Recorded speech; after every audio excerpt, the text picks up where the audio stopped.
On April 9, Oklahoma State University hosted a drag queen story hour for children as young as 2 years old on its campus. The event was part of the university's Pride 2022 celebration. A description for the program stated 2 drag performers would read books to all attendees and that the drag queen story hour was geared toward children between the ages of 2 to 8, but that all ages were welcome to join in on the fun. You heard right. A major university, paid for by the good conservative citizens here in the heartland of America, is openly declaring that it is working to groom our children and that they are starting when they are as young as 2 years old.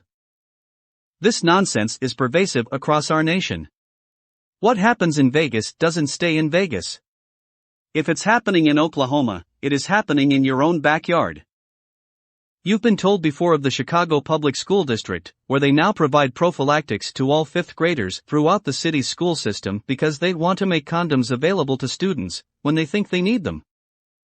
You've been told before of the Arizona Department of Education's promotion of books and research papers that claim babies as young as 3 months old already harbor sexual biases that demand the state's intervention. You've been told before of New York City's Justine Enfant, who proudly defends teaching 1st graders in Manhattan how to masturbate while at the same time teaching porn literacy to juniors at New York's Columbia Grammar and Prep. And then there is the National Education Association.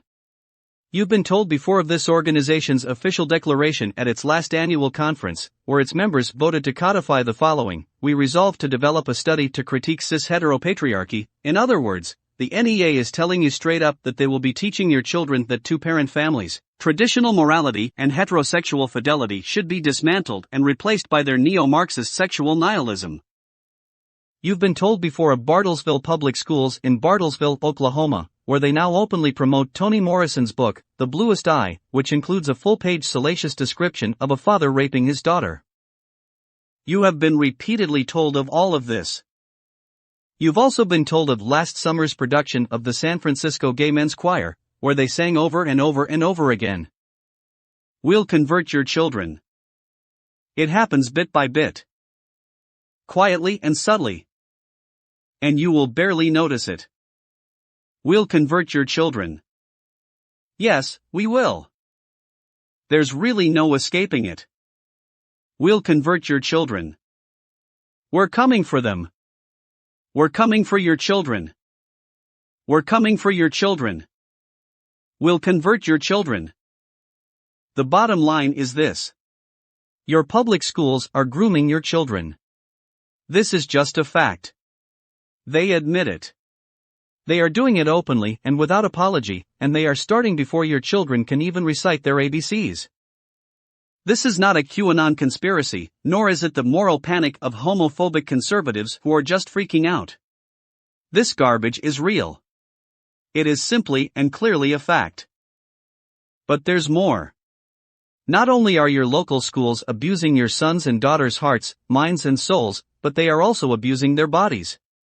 America's public schools have become hunting grounds for sexual predators.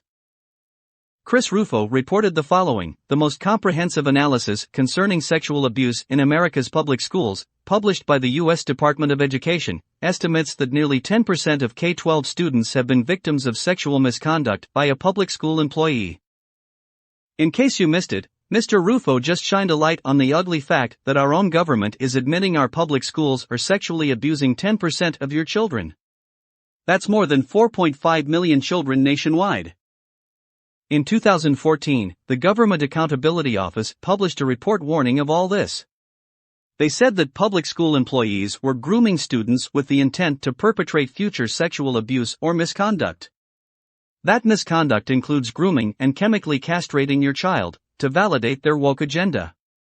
They told us that educators were exhibiting patterns of grooming behaviors such as sexually charged communication aimed at explicit sexual contact with the child. Pushing drag queen story hours for 2-year-olds at Oklahoma State. Distributing condoms to 5th graders in Chicago. Teaching masturbation to 1st graders in New York. Fixing sexual biases of 3-month-old babies in Arizona. Critiquing cis-heteropatriarchy at the National Education Association. And readings on salacious incest in Bartlesville. Maybe when they tell us, we'll convert your children, We're coming for them. We're coming for your children. We're coming for your children. We should start believing them. There are way too many people arguing way too hard to tell kids what they do with their peepees. To explain critical race theory, it helps to begin with a brief history of Marxism. Originally, the Marxist left built its political program on the theory of class conflict. Karl Marx believed that the primary characteristic of industrial societies was the imbalance of power between capitalists and workers. The solution to that imbalance, according to Marx, was revolution. The workers would eventually gain consciousness of their plight, seize the means of production, overthrow the capitalist class, and usher in a new socialist society. It failed, over and over and over. But rather than abandon their political project, Marxist scholars in the West simply adapted their revolutionary theory to the social and racial unrest of the 1960s. Abandoning Marx's economic dialectic of capitalists and workers, they substituted race for class and sought to create a revolutionary coalition of the dispossessed based on racial, ethnic, or more recently, gender categories. Critical race theory is an academic discipline, formulated in the 1990s and built on the intellectual framework of identity-based Marxism. Relegated for many years to universities and obscure academic journals, it has increasingly become the default ideology in our public institutions over the past decade. It has been injected into government agencies, public school systems, teacher training programs, and corporate human resources departments, in the form of diversity training programs, human resources modules, public policy frameworks, and school curricula. Basically, they're indoctrinating your kids to be good little communists.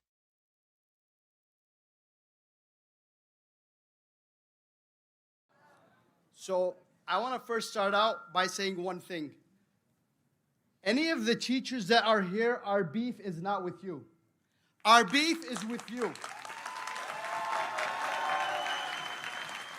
So let me get that out of the way.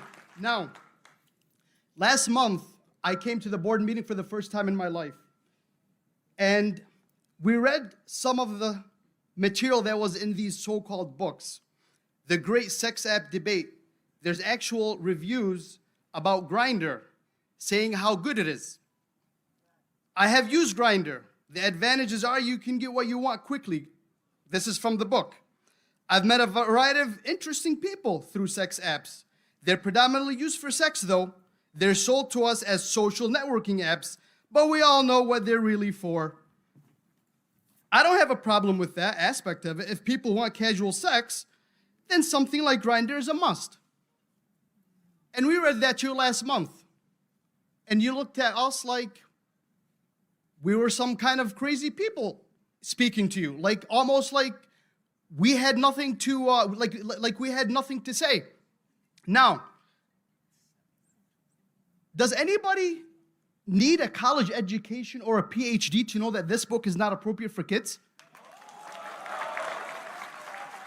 Why in God's name do we need to have some complicated process? This is strictly just common sense, guys. How did we get to this point? So, when I mentioned this last week, I thought what's going to happen is you guys would be like, okay, you know what, you parents, you have a point. We'll work on making our processes more robust. These books absolutely do not belong in the library. But instead, what happened was the exact opposite. We were viciously attacked, social media and beyond social media. Even people like me, people trying to get me fired from work, and yet at the same time, they are attacking us while at the same time being the victim. And all along, all you guys are silent. What exactly are you doing? So let me say this. I have faith in the great people of Dearborn, okay? The vast majority of people in Dearborn agree with us. We are a compassionate people. We are a tolerant people. We are a faithful people. And at the same time, we are a courageous people. And we're not going to give up until this issue is finally resolved. And unfortunately, it's not going to get resolved until you guys are removed from the board.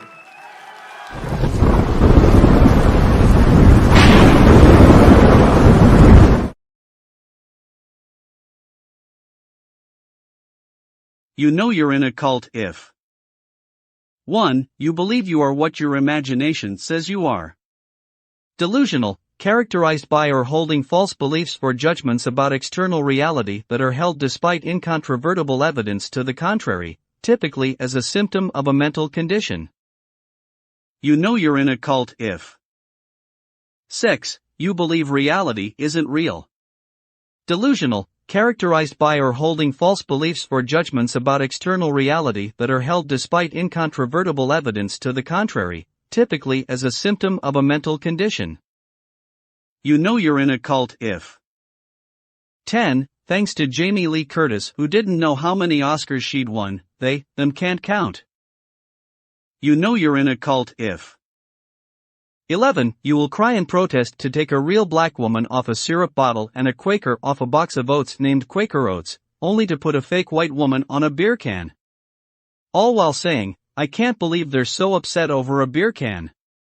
Bud Light parent Anheuser-Busch's stock has lost $27 billion over Dylan Mulvaney. You know you're in a cult if 13. If you get triggered because someone doesn't think you're special because you were born into one of the CRT-approved victim groups, they believe deeds and personal responsibility warrant pride. You know you're in a cult if 18. Lost your shit over To Kill a Mockingbird and Huckleberry Finn but are screaming about banning books with gay sex and masturbation in school libraries. Even though the books aren't banned, you can purchase and beat off to them at your leisure. You know you're in a cult if 20. Will lie even with irrefutable evidence.